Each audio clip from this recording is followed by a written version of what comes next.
Most obvious position you think Florida State will pursue a player at to add? Maybe not necessarily because they're desperate or anything like that.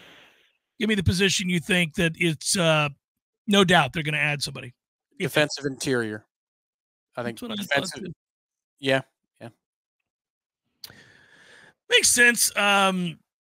It's just that's a position where you got to have so many big bodies and they wear down. And, unfortunately, it's also a position where usually there are all kinds of bumps and bruises and people miss some time or they're going through some things. And so as much as Florida State likes to rotate both interior and edge, it seems to me that they would definitely go out and get a defensive tackle. I don't think there's any doubt there. I do wonder now, though, I don't think they're going to go out and get a running back. Certainly won't go out and get a quarterback. Might they go out and get a tight end? We already addressed that in hour one only because if there's somebody obvious, if there's somebody that has the dual ability to be both a good inline blocker and also receiver and has done it at a high level and their name comes up and they're interested or something like, they might do that. They might. What about wide receiver? You've had some injuries. You've got some guys that aren't proven. Others you're asking to take a big step, but no workhorse that can do it at this level that you would turn to. Maybe, Ja'Kai is not that guy. He's played at this level and he's been successful, but he's not a one. He's really kind of a gadgety guy. So that might be one. It could be. They're speaking highly consistently about Malik Benson and what he's done. This is an athlete that you could see why he was number one coming out of JUCO a couple of years ago, why Alabama was interested in him. It's a two-way street. Just because you're number one in JUCO doesn't mean Alabama has to take you. They have to see what they like, and you can understand why Alabama wanted Malik Benson to be a part of their offense. So I think he can be a solution for you. I think Ja'Kai can be a solution for you, and then there are some other players like Hakeem who could stand out. But I think the story on that one will be told by how many dudes enter the portal in the next week. If it's 2 or above, I'd place that at, say, a yellow alert. If it's 3 or above, let's just say it's 3, I think they're going to add one. If it's 2, I don't think they need to. But, if you lose 3 veteran wide receivers to the portal, and I really don't know how many are going to enter. We think there's at least a couple that need to go because there's not enough spots. There's only one football, and time is running out for several of these players. So, I think that depends on the export market at receiver. Wouldn't shock me if you've got 3 or more who enter that we bring one back. People get uncomfortable trying to name names when it comes to the possibilities of people leaving, but they shouldn't. This is just the way it's going to work, especially as you elevate the level of talent, raise the floor, if you will.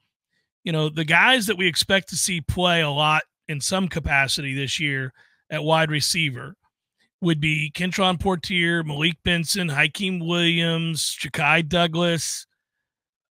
And then it gets interesting because I would have told you Destin Hill, Tom. And then, he's banged up and we don't know if he's going to be available for the fall. So then you fall back on what?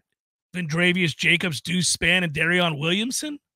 Yeah, no, I think Darion, Deuce Spann, to a degree, Kentron, not in a big way. Dre, I think that those are all candidates to go in the portal. I don't mind naming the names because it's just you look at the numbers, you see eligibility, like Darion and Deuce, if they've done enough to command a spot at the top level or the second level of the 2 deep, they probably don't enter. If they do put their name in the portal, it's because the time's running out for them, and that there's no harm in that. There are some cases in which a player enters the portal and it's scandalous, and you're like, oh, what's going on there? What's the story there? There are some where it's just time's running out. I want to play football, and that's good for all parties involved. You're not going to have a chance here. We love you, but you'll have a chance elsewhere. What do you want to do? You can stay here, and you could be a reserve. And if we lose a couple of guys like the Pitt game last year, maybe that's your time to shine. But if you're not comfortable with that, then ride on out and go play, young man. Yeah, it gets weird. I really do think, though, that the math on that, the number of players that are going to leave at that position, which we identified before spring started, along with running back as a potential not mass exodus, but certainly a spot where multiple players could choose to leave. And at that time, we didn't factor in the injury to Destin Hill, which I think changes the math now, because if I'm one of those guys who's teetering and not sure that I want to leave because I've made progress, maybe not as much as I'd like, maybe I'm not being utilized as much as I'd like, but if Destin Hill, if he's not available to play this year, all of a sudden, what's my role? Do I have another opportunity now to maybe kind of change the dynamic for me? So that's an area. Running back is 1-2, Tom. Now we're trying to do the math to decide where they'll go. We already said they'll go defensive tackle. If they lose a big name at receiver or a significant name at receiver, maybe they go there, especially if there's one that's replete with experience and all that. Let's go back to the defensive side of the ball. I see really no way they're going after anybody in the defensive backfield. Not at corner, not at safety. No chance there. Maybe if you could find a star linebacker. I think so. I wouldn't put safety to bed just yet. I think they have options there. They do. But I think if you found a Keon Coleman, you know what I mean? Like, there are some positions where if you found a Keon Coleman type and you've only got a few spots and he's at defensive end or running back, you don't need to go get that guy. You have too many here. Mm-hmm. If you found an impact player like that at safety, I'd look at it. I'd give it a shot. Corner, no way.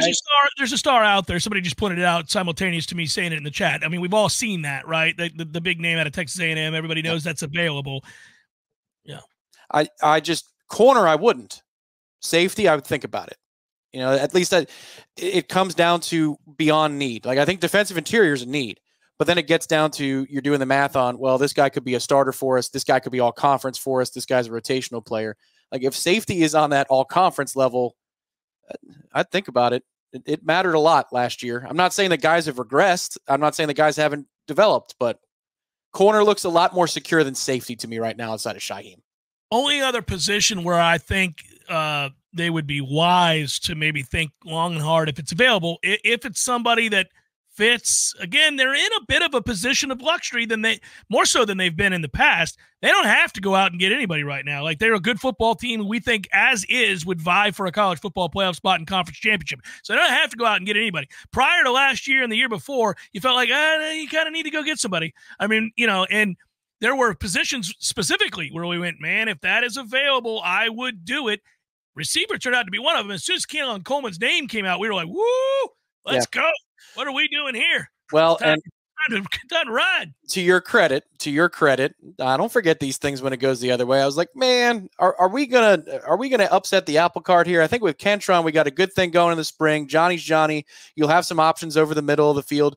Let's not go crazy for Keon. Let's not step outside of our process for Keon. And you were saying, screw that, Tom. Don't want to hear it. We're going to get Keon Coleman, and we did. Yeah, and you were right on that. I don't get them all right, but yeah, that was a case where you had a guy with a different skill set. We didn't have anybody that looked like that. We didn't have anybody that played like that, and that guy played for a sorry ass quarterback in a conference that struggles to throw a forward pass, and he still had 700 and something yards. I was like, oh no, you want that? And I'm still angry. I want to point this out. I'm still angry. We didn't get the real version. I'm going to tell you now. I believe they will go get a defensive tackle. There's a chance, I'll tell you this, there's a chance to go get two. There's a chance. Now, that might be a bit of a luxury. Yeah. The building's not on fire. You don't have to get one. You don't have to get two. I think you should get one, and if you've got the right to, then go for it. We haven't talked about offensive line.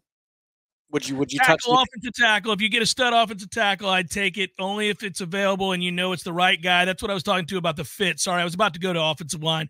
I would, or a star center. I know we keep trying to replace a guy whose toughness and wherewithal and stick-to-itiveness and ability is overlooked, and we shouldn't, because I feel bad about that. But he's also always hurt.